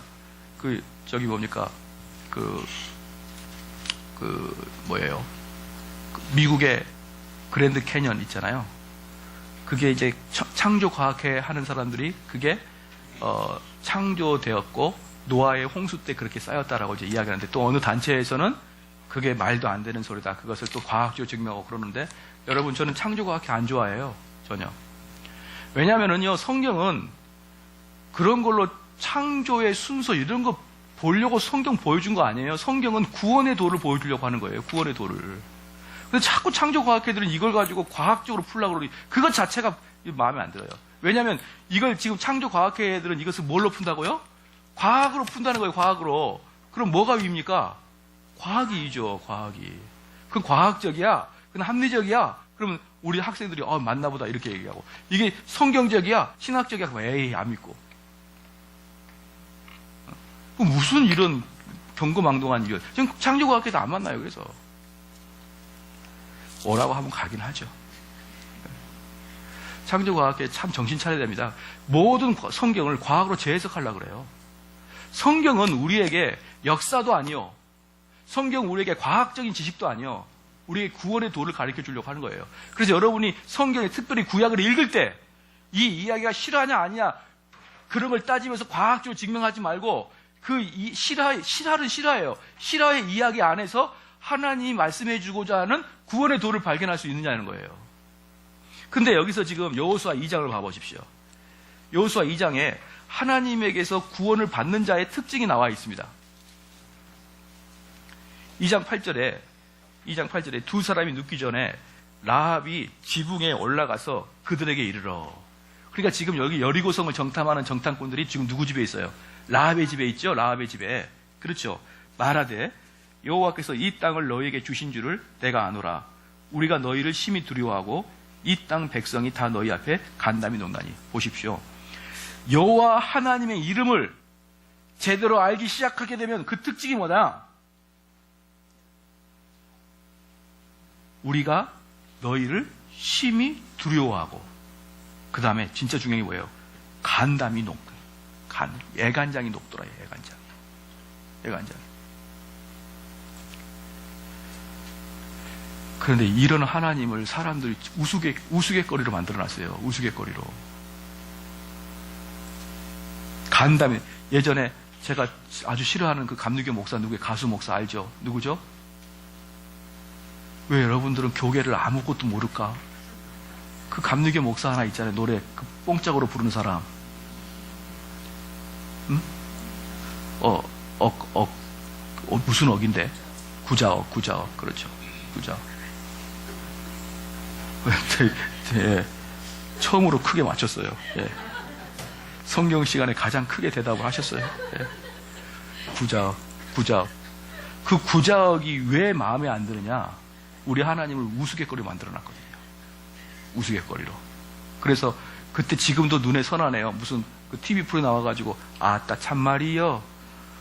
그분이 오셨단께 그거 노래 부르는데 앞에 코미디언들이 박수치면서 깔깔깔 웃어요. 그분이 오셨대. 내가 그걸 보면서 아주 내 구자하기 저 인간 만나면 내가 가만 안 두겠다. 안 만나져요. 그럼 내가 초청하면 만날 수 있어요. 초청해서 그냥 아작을 내래. 그래서 여기 보면요, 이 땅 백성이 다 너희 앞에 간담이 녹나니 이거죠. 그러니까 이 지금 구원받는 특징이 뭐냐면 하나님에게 두려움이 있어요. 두려움이. 그 다음에 이는 너희가 애굽에서 나올 때 여호와께서 너희 앞에 홍해 물을 마르게 하신 일과 너희가 요단 저편에 있는 아모리 사람의 두왕 시온과 옥에 있는 행한 일, 곧 그들의 전멸시킨 일을 우리가 들었습니다. 하나님의 역사하심을 듣고 다른 사람들은 하나님의 역사하심을 듣고 어떻게 돼요? 말아요. 근데 구원받은 자는 어때요? 하나님 역사하심을 들으면 두려워요. 그래서 구원받은 전 단계는 항상 뭐다? 두려워해야 됩니다. 두려워해야 돼요. 목사님, 저는 두렵지 않아요. 간담이 서늘하게 돼봐야 돼요. 그 다음에 11절에 봐봐요. 우리가 듣자 곧 마음이 녹았고. 여기서 보세요. 다른 사람은 안 녹아요. 여리고의 수많은 사람들은 안 녹는다고요. 지금 이 사람이, 여리고에 있는 사람들이, 이스라엘 사람들이 홍해를 건너서 쭉 오는 이야기를 여리고 사람들이 다 들었어요. 다 들었는데 이 라합 여자만 두려워 떠는 거예요. 여러분 그렇게 생각하지 마십시오. 라합의 직업이 뭡니까? 라합의 직업이 창기잖아요. 그죠? 이 사람이 창기니까 구원받아, 이런 생각하지 마세요. 그 당시에 라합 말고 창기가 또 없었을까요? 그러니까 이 사람이 연약한 자다. 그렇게 접근하지 마세요. 여러분들이 쓸데없는 걸 자꾸 하는 것 같아가지고 제가 자꾸 두려워요. 두려운 마음이 생겨요. 여기 그대로 여호수아 그대로 놔두고요. 출애굽기 펴주십시오.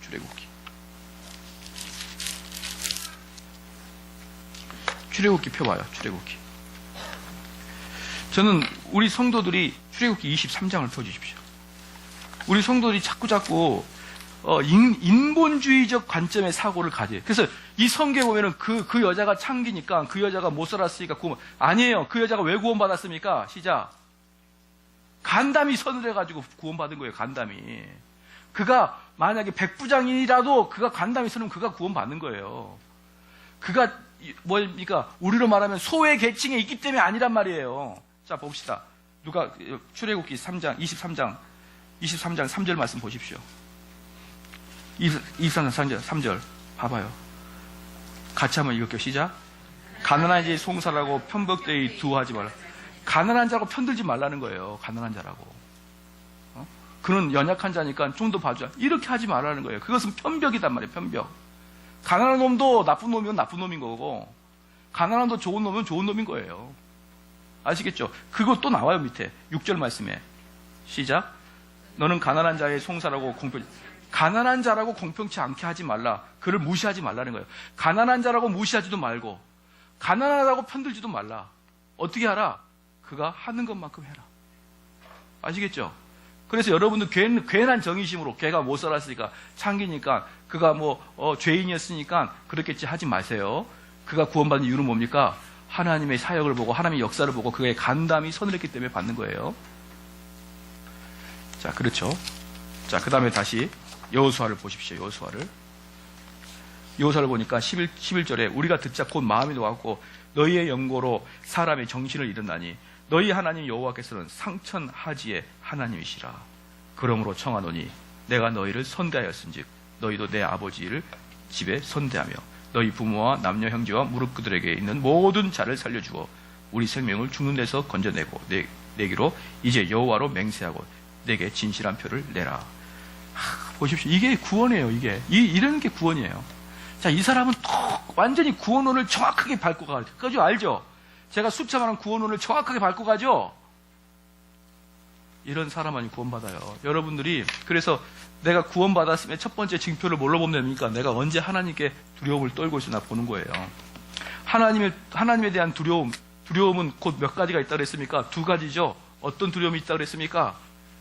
하나님의 뜻대로 하는 두려움과 또 인간의 욕조로 하는 두려움이 있어요. 하나님의 뜻대로 하는 두려움은 어떻게 해요? 구원받는 것이죠. 인간의 두려움은 뭡니까? 인간의 두려움은 자살로 끝나는 거예요. 자살로. 왜? 가룟 유다도 두려워했지 않습니까? 가룟 유다도 후회하고 두려워했잖아요. 그런데 그 두려움이 어디로 가지 않아요? 회개로 가지 않아요. 그냥 내 인생 내가 포기할 거야. 그래서 두렵다고 해서 그가 구원받는 건 아니지만 구원받은 자는 하나님에 대한 두려움이 다 가지고 있어야 돼요. 그리고 그 하나님에 대한 두려움이 갖고 있는 사람의 특징이 뭐냐면, 그러면 그 사람의 마음속에 그 구원에 대한 아주 강력한 마음의 추구가 있겠죠. 그럼 구원에 대한 강력한 마음은 누구를 가장 사모하게 될까요? 시작. 구원에 대한 강력한 마음을 갖고 있는 사람 누구를 가장 사모하게 될까요? 그 복음을 전해주는 자를 가장 사모하게 된다고요. 그 복음을. 그러니까 이 여자가 뭐라고 합니까? 나를 기억해달라 그래. 나를 기억해달라. 우리 가족을 좀 기억해달라. 그렇게 하는 거 아니에요. 나머지는 뭐예요? 아무 관심도 없어요. 나머지는. 여리고성 나머지는. 자, 그렇죠. 그래서 이제 다시 보면은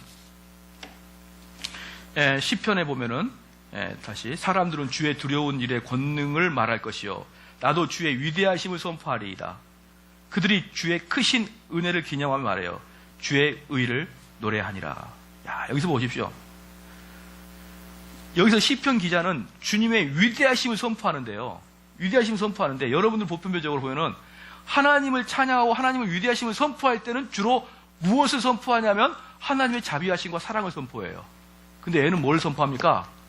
주의 의를 선포하는 공의.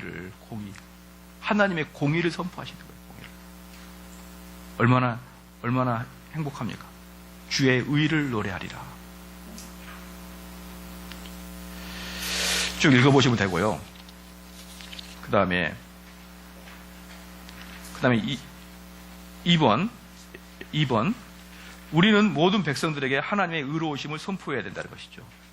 여기서 이제 중요한 게 뭐냐면, 의로우심을 선포한다. 이게 무슨 말일까요? 전도예요, 전도. 전도라는 것은 의로우심을 선포하는 거예요. 자, 여러분들 제가 지난번에 그 분이엘 대학 할 때 제가 니고데모가 구원 받았다고 했나요? 안 했나요? 예? 니고데모는 구원을 받았을까요? 못 받았을까요? 모른다. 그죠? 구원을 니고데모는 구원의 도를 전혀 안 갔어요. 최소한 성경에 나와 있는 데에서는 구원의 도를 전혀 가지 않았어요. 니고데모는 구원의 도를 전혀 안 갔습니다. 그래서 걔는 구원만이 모르는데, 왜 모른다 그러느냐? 웬만하면 아니다 이렇게 되는데 왜 모른다고 이야기해야 되느냐? 예수님의 시체를 거둬들였잖아요. 그러니까 그것은 목숨을 걸고 한 거기 때문에 구원받았지 않겠느냐라고 하는데, 그럼에도 불구하고 강력하게 그가 구원의 퀘스천 마크를 붙이는 것 중에 하나가 뭐라고 했어요? 시작. 복음 전파 안 했다. 복음 전파 안 했다. 자, 빌립보 간수 어땠습니까? 자기가 구원 받자마자 어떻게 했어요? 자기 집에 데리고 갔잖아요. 응? 사도들을 집에 데리고 가서 우리 애들을 어떻게 하라? 부활시켜달라. 사마리아 여인은 어떻게 했습니까? 주님 만나자마자 물동이 내던지고 친구들한테 가가지고 와보라 이렇게 얘기했잖아요. 그래서 구원의 도는요, 마지막이 복음 전파를 했느냐로 결정을 보여요. 그가 복음 전파 열정을 갖고 있느냐로 그가 구원의 도를 확정지어요. 그래서 학자들이 니고데모의 구원에 대한 의심은 두 가지예요. 첫 번째, 구원의 도를 안 갖고, 두 번째, 복음 전파가 없었어. 그렇게 복음 전파가 그만큼 구원에 대한 핵심적인 역할을 하는 거예요. 목사님, 저는 전도 안 했는데요. 확 그냥 어쩌라고 나보고. 여러분, 두려워해야 돼요. 목사님, 난 전도 없어요. 그걸 그냥 장난으로 이야기하면 안 됩니다. 그건요, 두려운 상태예요, 여러분. 왜냐? 여러분, 구원이 뭔가요? 구원은요, 여러분 잘 보십시오. 여기 밑에 판자떼기죠. 조나단 에드워드가 그렇게 이야기하잖아요. 판자가 있고 밑에 뭐가 있어요? 지옥의 유황불이 헐헐 타올라요. 헐헐. 여기는 좀 있으면 다 타버릴 것 같아. 근데 내가 여기 있다가 그때야 깨달은 거예요. 여기 이거 좀 있으면 다 큰일 나겠네. 얘가 나오는 게 뭐예요? 이게 구원이죠. 그렇죠? 근데 여기 내 친구와 내 부모와 내 자녀가 있어요. 어때요? 이 사람을 끄집어내지 않는 자는 이거 경험 못 해본 자예요. 그러니까 여러분, 전도하지 않아놓고 구원받았다 말았다 이런 이야기. 구원받은 사람의 특징이 물불 안 가리고 전도하는 겁니다. 전도하는 거예요. 자, 봐볼까요? 그러면 여러분 한번 봐볼게요. 여기서 전도하는데 이 사람의 특징이 뭐냐 그러면 전부 다 영적으로 다 무지해요. 무지. 아무리 이야기해도 깨닫지는 못합니다. 그러면 어떻게 하는 줄 아십니까? 여러분이 만약에 부모라면 어떻게 할까요? 시작. 머리채 끊고 나와야 되죠. 근데 여러분 전도할 때 뭐 합니까? 예의 지키죠? 여기 가가지고, 얘야, 너가 나와야 되는 이유를 내가 얘기할게. 너 아까는 안 그랬는데 지금 뭔가 연기가 나오고 있는 것 같지 않냐? 그런 것 같아. 밑에 바닥이 좀 따뜻해진 것 같지 않냐? 그런 것 같아. 그게 바로 지옥이란다. 웃기는 소리 하지 마세요. 다시 이야기할게. 내가 예의 지켜서 상대편은 마음 상하지 않게 최선을 다해서 그렇게 하나요?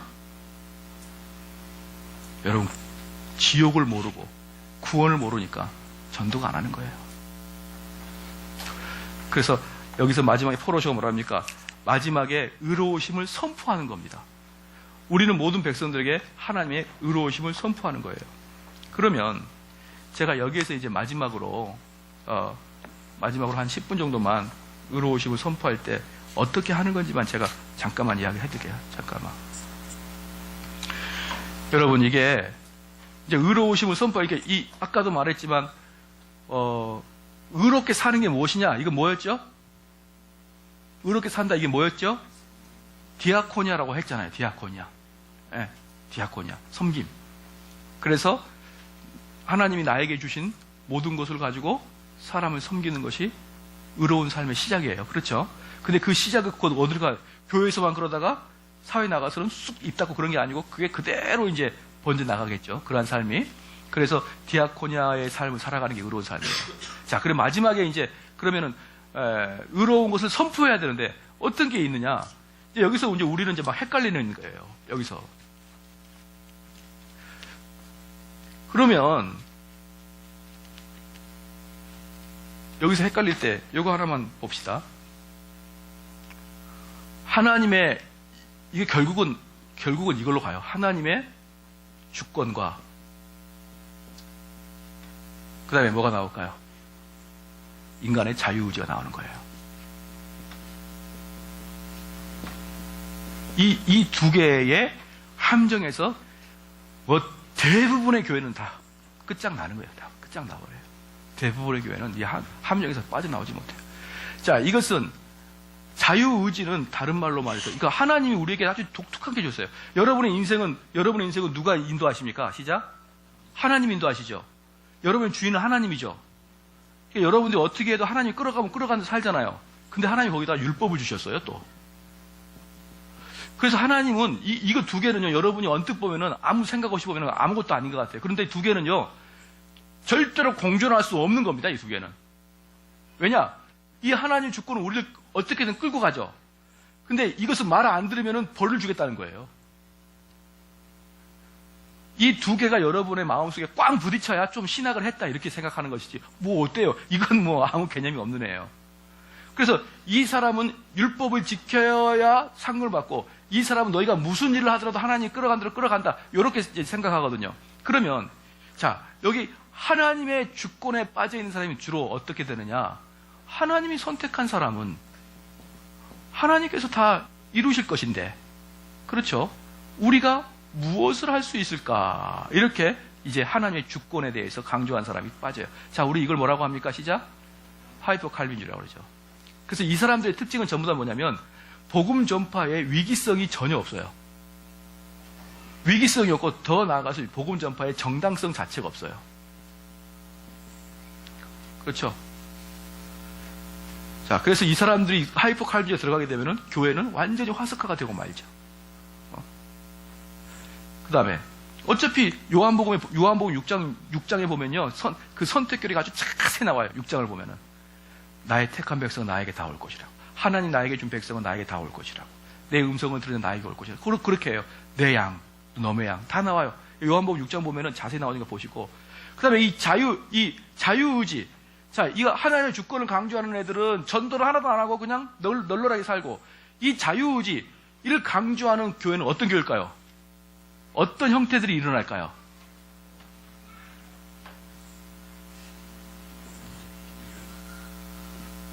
온갖 프로그램을 해요. 이들은요, 이 인간들은요, 자기들의 노력으로 사람의 마음이 변할 거라고 생각하는 거예요. 그런데, 그래서 온갖 것을 다 합니다. 그래서 이 사람들은, 이야기해볼까요?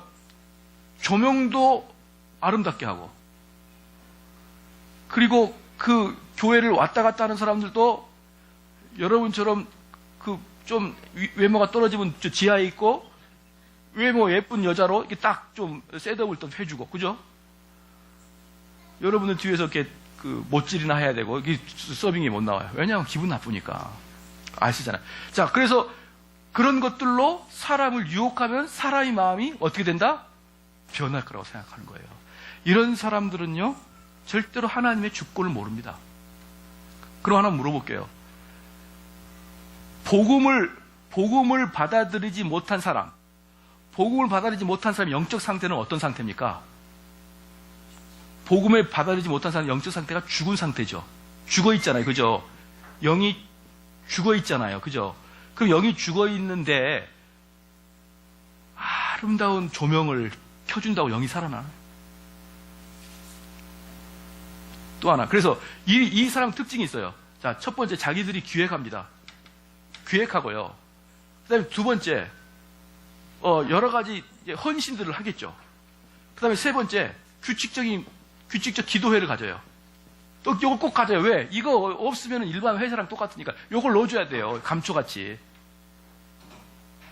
그러면 하나님의 역사가 있을 거라고 생각하는 이런 프로세스를 가지고 있어요, 머리에. 그래서 자기들이 계획하고, 자기들이 뭐하고, 우리 같이 기도하자. 딱 요렇게 하는 거예요. 요렇게 하는데, 결과는 아무것도 안 일어나요. 시간이 지날수록 더욱더 느껴져요. 아무것도 아니라는 것을. 그래서 이 사람들은 속으로, 겉으로는 이렇게 하지만, 속으로는 벌써 이미 우리가 한 게 다 헛것인 걸 알고 있어요. 알고 있는데, 대안도 없고, 지금까지 해왔던 것들도 있고 그래가지고 그냥 하는 거예요. 여러분, 영적으로 시체 아시죠? 그러면 영적 시체 말고 그냥 시체 봅시다. 그냥 시체가 죽었는데요. 물어볼게요. 그냥 시체가 죽었는데 전단지, 전도용지, 만장 뿌리면 시체 살아납니까? 안 납니까? 안 나죠? 근데 왜 전단지 뿌릴까요? 죽은 시체가 있는데 시체 앞에서 찬송 부르면 살아납니까? 안 납니까? 근데 왜 찬송 부르죠? 죽은 시체 앞에 두고 여러분이 뺑 둘러서 기도해봐요. 살아나나 안 나나? 다 쓸데없는 것을 하고 있는 거예요. 다. 그래서 하나님의 주권은 바로 이런 자들에게 주어져야 되고, 그럼 하나님의 주권을 강조하는 자는 어떤 자에게? 너희들 나가서 그 천국잔치 비유 있죠? 왕이 저작거리가 가가지고 다 집어와가지고 어떻게 하라? 앉혀놔라. 어디에? 잔치 자리에. 그래서 여러분들이 이 결론이 뭐냐면, 그럼 복음 전파, 의를 전파할 때 어떻게 해야 되느냐? 여러분들은 긴급성을 가지고, 이들과 같지 않게 긴급성을 가지고, 그렇죠? 긴급성을 가지고, 이들과 같지 않게 말씀으로 그들을 사역해야 됩니다. 보게 되면. 그 말씀도 복음을 선명하게 전해야 되지, 우리 교회 믿으면 얼마나 행복해지고, 어떤 그 교회 전단지 보니까 우리 남편이 이 교회 나와가지고 뭐 했다고요? 알코올 중독이 끊어졌잖아요. 그런 쓸데없는 얘기 하지 말고, 정말 그리스도 안 믿으면 너희들 지옥 간다는 선포를 정확해야죠. 정확하게.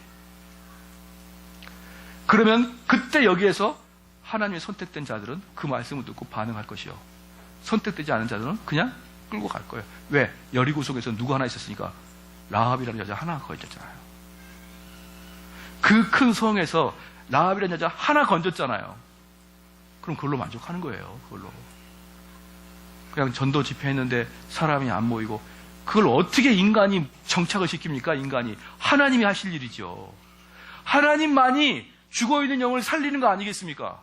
근데 인간이 어떻게 무슨 노력을 해서 설득을 하고, 그래서 이런 사람들이 꼭 하는 말이 있어요. 목사님, 나는 어떻게 전할지를 모르겠어요. 여러분이 전하는 게 아니에요. 여러분 이 사람들과 이 시체한테 가가지고 말해봐요. 시체한테. 야, 나랑 논쟁 한번 해볼까? 예. 이러고 있어요. 야, 나랑 논쟁해보자. 왜 하나님만이 있는 줄 아냐? 나랑 예요. 관심도 없어요. 여러분들이 하나님 전파할 때 논쟁 가지고 하는 거 아닙니다. 하나님 전파할 때는요, 선택된 자가, 여기에서 말하는 선택된 자가, 여러분이 무작위적으로 복음을 전파할 때 그 중에 하나 걸리는 거예요. 선택된 자가. 그래서 우리는 무작위적으로 복음을 선포하는 거예요. 그리고 싹 빠져나가도 아무렇지도 않아요. 왜? 어차피 내일 아니니까. 그건 하나님의 일이니까. 그때 하나님의 주권을 이야기하는 거예요. 그때. 복음 전파는 시작할 때는 하나님의 명령, 그 여러분들 하나님의 예수 그리스도 대위임 명령이잖아요. 또 바울 서신이 뭐라고 했습니까? 때를 어떤지 못 어떤지 말씀을 전파하라고 그러고, 또 뭐라고 했어요? 너희가 전할 것을 항상 가지고 있으라고 했잖아요. 그래서 우리 주님의 명령이에요. 우리는 가서 전파하는 거예요. 근데 그것에 대해서 결론은 하나님의 주권이에요. 그러니까 여러분들이 어떻게 되냐?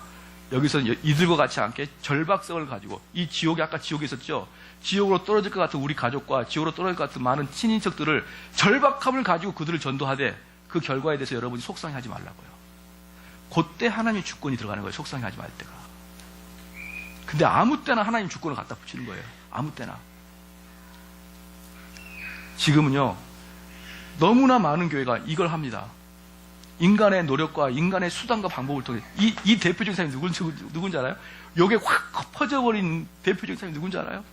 D.L. 무디야, 무디. 이 뭉디 같은 무디가. 예. 그 다음에 D.L. 무디가, 그 다음에 R.A. 토레이. 이 돌아버리죠, R.A. 토레이. 얘네들이 정통 개혁 교회를 갖고 있다가 살짝 빗나갔던 애들이고, 그 다음에 나온 애들은 완전히 이제 쇼를 하는 거예요. 그 다음부터는. 그래서 저는 D.L. 무디 책 별로 안 읽혀요, 사람들한테. 예. 여러분들은 다른 교회에서는 D.L. 무디 책 되게 좋아했을 거예요. 예. 언제 내가 무디 책 읽어보라고 했나요? 무디 책이 왠지 문디 같아가지고 안 읽어요. 그들이 그 사역으로 성공을 하는 바람에 그들은 괜찮았어요. 그들은 무디나 R.A. 토레이까지는 괜찮았어요. 근데 그 다음부터는 완전히 세속적이고 인본적인 상태로 다 바뀌어버렸어요.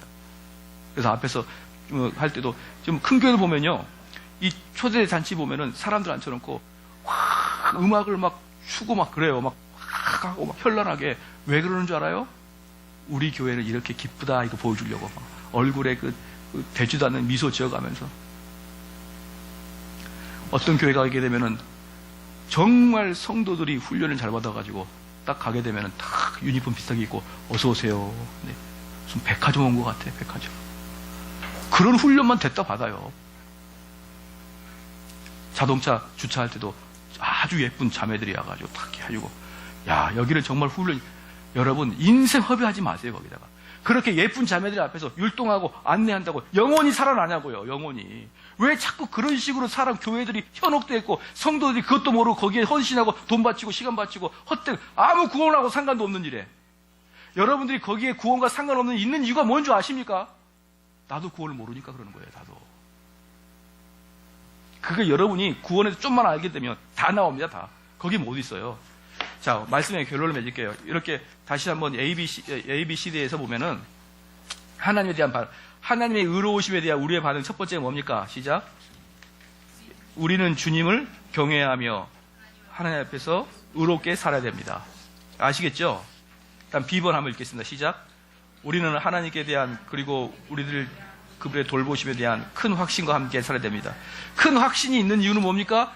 여러분들이 하나님 말씀을 미리 배우고 그 말씀에 따라 죄를 지었을 때, 그것도 분별할 수가 있어요. 죄를 지었을 때. 10번 시작. 우리는 하나님 앞에서 예배와 찬양 그리고 기뻐하는 삶으로 살아야 됩니다. 그 다음에 D번 시작.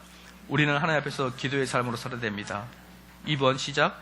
우리는 모든 백성들에게 하나님의 의로우심을 선포해야 됩니다. 이 말씀을 여러분이 잘 기억하시고 의로운 하나님에 대한 올바른 반응을 하시기를 주의 이름으로 축원합니다.